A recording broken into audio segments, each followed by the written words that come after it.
Et il y a un produit qui me manque ici, c'est le QNED 90. Ici, QNED 86 devrait s'intercaler ici, le QNED 90. En fait, le QNED 93, je vous en avais notamment fait quelques images à l'occasion du CES de Las Vegas. Le QNED 4 série 90, c'est tout simplement celui qui va vraiment introduire la partie LCD rétroéclairage full mini LED, donc vraiment un vrai backlight composé de mini LED à l'arrière du panneau. Il n'est pas exposé ici, mais a priori, il va bel et bien démarquer en gamme. C'est en tout cas la réponse que j'ai eue à cette question bien précise, mais il n'est pas au showroom. En revanche, sur ce modèle-ci, désormais, qui lui est bel et bien présent et que vous devez commencer à voir comme étant quand même beaucoup plus lumineux, beaucoup plus chatoyant, avec des meilleurs angles de vision aussi, eh bien, c'est tout simplement le MRGB 85, qui lui sera aussi chapeauté d'un MRGB 90 ou 95, à voir si jamais on arrive à avoir cette référence. C'est tout simplement la déclinaison qui, elle, sera dotée du boîtier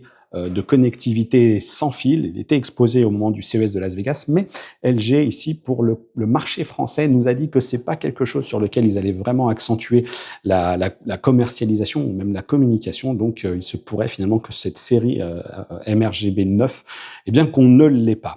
Côté caractéristiques techniques, on est désormais ici sur un produit 4K 120 Hz, processeur Alpha 8 également Gen 3. On est sur une dalle qui va pouvoir faire de la 4K à 120 Hz, normalement, voilà, avec 3 prises, VRR jusqu'en 144 Hz, Dolby Vision 4K 120 Hz et 3 prises HDMI 2.1 seulement. Donc la différence entre celui-ci et celui-ci, si vous ne l'avez pas compris, parce que je ne voulais peut-être même pas d'ailleurs expliquer, c'est que MRGB, eh bien c'est tout simplement le micro RGB, et en l'occurrence plutôt ici mini LED RGB.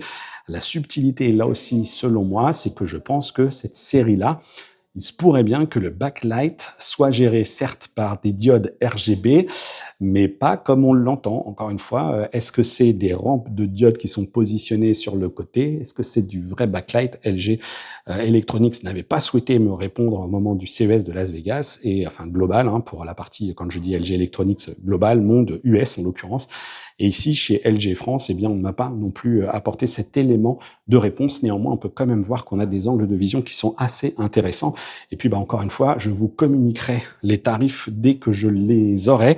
Mais ce que je peux vous dire, c'est que sur ce MRGB 85, ça va du 50 au 86 pouces, et on a un ticket pour le 65 pouces. Alors, le 65 pouces, il est à 1399 €. Et là, on est sur des pieds comme ça, façon un petit peu boomerang en bas de chaque côté. Et il m'a été dit, je crois, pareil, que certains pourraient le proposer avec un pied central. Affaire à suivre. On se retrouve bientôt pour plus d'infos.